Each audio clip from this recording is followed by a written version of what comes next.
Hi, Dave here, and today I'd like to share with you an experience concerning nature spirits. This happened in August 2000, and I wrote about it as one of the chapters in this book, Fairy Stories, Encounters with Nature Spirits, that I wrote some years ago. Now, as I'm starting to speak to you, my nose itches because the light when I start to read or channel tickles my nose, so excuse me. Well, this is in two parts. I'm going to read this first part from the book, and then something else that happened 12 years later associated with this is really interesting. So I find it quite fascinating how the consciousness of Mother Earth, the nature spirit kingdom, the universal consciousness all seem to work somehow in harmony with each other, and can bring something all these years later associated with something that happened 12 years before. So, celebration at the Hanging Stone. The Hanging Stone is a small cromlech at Burton in South Pembrokeshire. It is positioned on a hill looking south, high above the River Cleddau. It's an amazing location, as you can see a great deal of South Pembrokeshire from this vantage point. The cromlech at Burton is not huge but quaint and purposeful. The beautiful heavy capstone atop three uprights jutting out from an earth bank boundary. The field falls away into the valley where the River Cleddau flows, and as you stand in the field looking upwards towards the cromlech, the stone on the right is leaning inwards at a precarious angle. I wonder how long it's been like that. 1,000 years or maybe more. What caused it? Perhaps a little earth shifting. Who knows? It's impossible to say. But why the weight of the capstone does not tumble it altogether, I have no idea. Such is the magic of the place, and I know of other sites that seem to defy gravity too. It's past 8 o'clock on a warm summer's evening, late in August 2000. We've come to play with the cromlech, to revere it and place our blessings upon its sacredness. We are as yet unaware, but our visit today will reveal a great deal of wonderment as the Earth Mother shows us her secrets. Rising from the river valley and flowing upwards across the field is a wonderful, iridescent, bright green earth current, like a flowing river itself. From the cromlech, we gaze towards the valley below. About halfway down the field on the left is a big old tree which protrudes from the boundary of the field. A little to the left of the tree is a small gap in the hedge. As if using this as a doorway, as if playing with man's landscape layout, the earth current enters the field and makes its way upwards to pass centrally through the cromlech. It's as if the Earth Mother is honouring man's creation. About 15 metres before it reaches the cromlech, this river of light spreads its width to around 15 metres and contains a central band or ribbon of very high energy, about 12 feet wide, in brilliant gold. That's about 4 metres. I'm here with my daughter and a good friend and his daughter. The girls are around 15 years old. A friend of mine, who by his own admission possesses no spiritual gifts at all. He doesn't douse, heal or read the runes, and can be quite sceptical and scathing when he chooses, although I think there is some playfulness in his manner and he just likes to tease me. I position him in the centre of this river of light, which the Earth Mother is illuminating for us. I ask him to stand quietly and see if he can perceive any colours. After a few moments, he looks towards me as I stand by the cromlech and replies, "Purple, I think." Then he turns to look down the field again and says, "I see gold, but this is a golden field, and that must be why I think gold." Those of us who know how to separate higher vision from imagination know what is real and what isn't. But my friend's response was proof that many others, even if they do not practice our skills, can be very open and sensitive. He was absolutely right about the golden ray. At Burton, as the earth current approaches the cromlech, it fans out and divides. In the manner of a flow of water passing a rock in a river, this division spreads wide and flows towards the cromlech. The central band of golden light splits to reveal a purple stream beneath it, and just before touching the cromlech, a second band of dark blue emerges. It's truly a wonderful display of high-frequency colours flowing through the landscape. Again, my friend was right with the purple, so he was seeing two of the high-frequency colours. The hanging stone is a powerful spiritual place. The stones vibrate with a deep pulsing that whooshes in a slow rhythmical way, like the amplified heartbeat of some great beast. Standing in the full flow of the river of light, I could feel it running a good depth below me, then turning as if to go down a well beneath the cromlech. The feeling was incredible. It's as if the river were connecting to some great engine room within the earth. The whole energy picture at this site is strong and masculine in its flavour, a tremendous power point thumping out vibrations into our world in exchange for drinking in the colours of the flowing earth currents. On that day, I crouched beneath the great capstone and perceived a great dark well of energy running vertically downwards into the earth. It was almost frightening in its intensity. The purple and blue bands of light seemed to be forced down this well, feeding the earth at a great depth. These are two highly charged streams of spiritual light, the colours of our crown chakra and brow chakra. I climbed up the bank to the rear of the capstone and walked onto it, becoming fully enveloped in the stream of flowing golden light. The light had taken me into a deeply altered state of consciousness, and I was recording my impressions on a tape recorder. When I later listened to the recording, my words were, "The energy of the golden band is fueled directly by the light of God." When you experience things that are very profound, it is wise to throw them out by switching yourself off, so to speak, then allowing what is there to re-merge with your consciousness.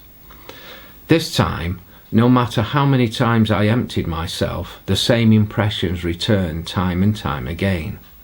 They were always exactly the same, a good confirmation of the truth of what I was experiencing. As my friend continued to investigate his open sensitivity, I sat on the capstone looking down the hill and bathed in the light. I allowed my heart to enter the consciousness within the colours of the river of light to see what would be revealed.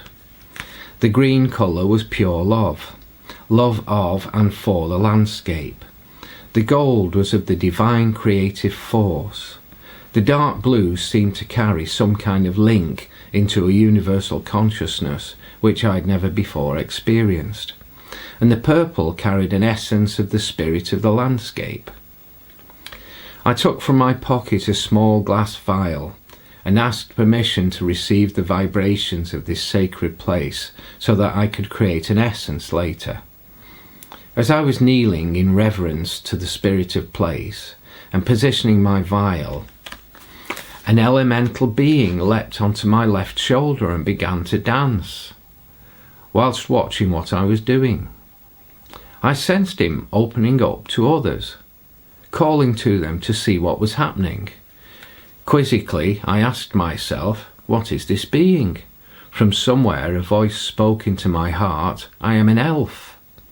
Things were obviously beginning to awaken. We played with the energies for a while and generally enjoyed the ambience of the late summer evening. The site was very healthy, no cleansing or earth healing was needed here.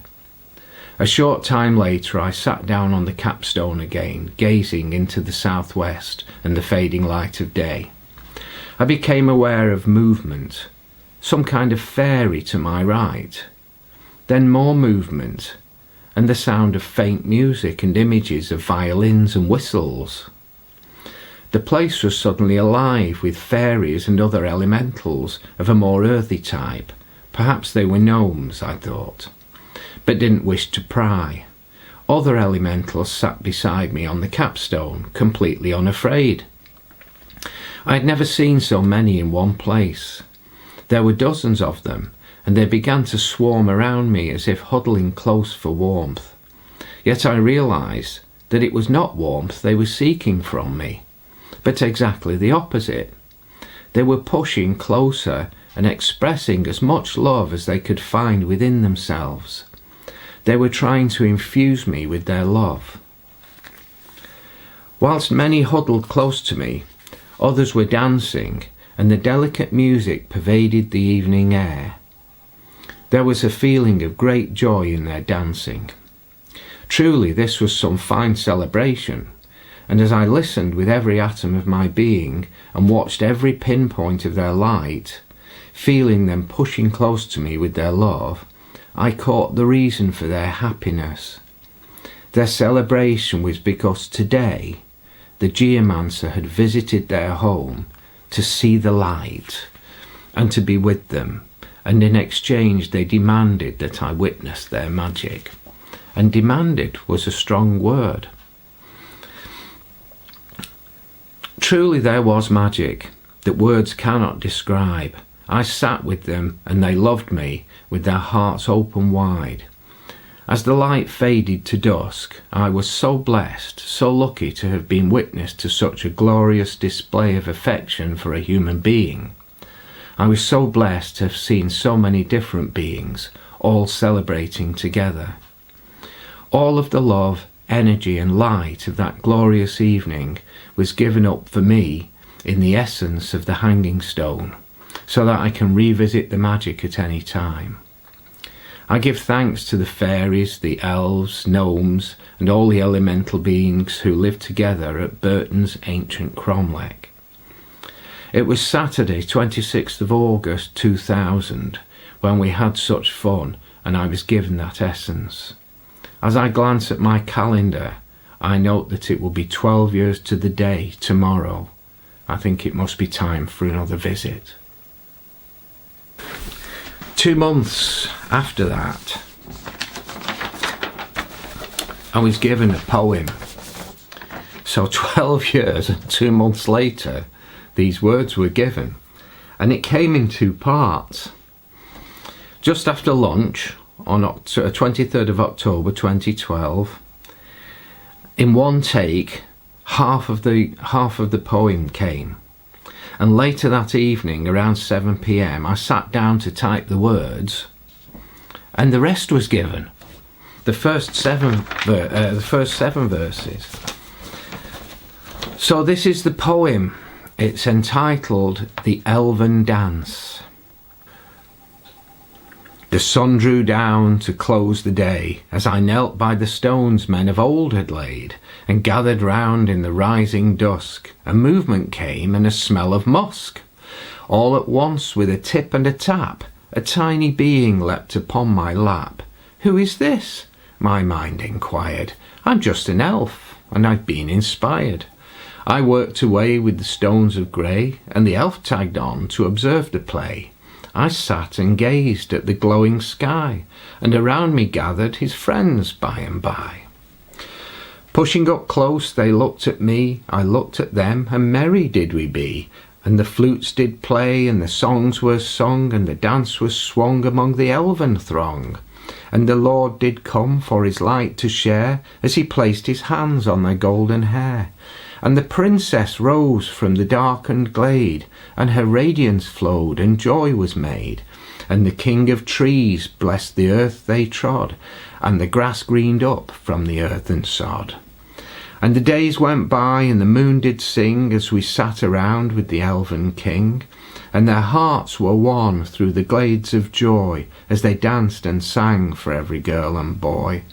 And the children ran, they played and climbed, whilst the fairy folk their actions mimed. And the light shone bright from the king's delight, in the sharing love with the angels bright. And all through the realms of the earthen folk, freedom came, and removed their yoke. And the children saw to their own delight the sylphs and saints of the forest bright. And all at once there was a throng of souls deep singing of life's true song. The opening hearts brought the curtain down, and truth was seen through a lifting frown. And joy was spread like the honey of dawn on the bread of life upon the mother's lawn. And the children woke from a sleepy trance and saw at last the Elven dance.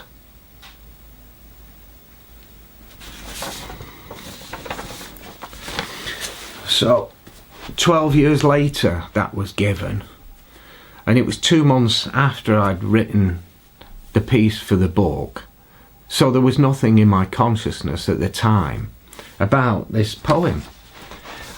And yet that was given virtually without a change. Straight off, I just wrote it down and then typed it up later.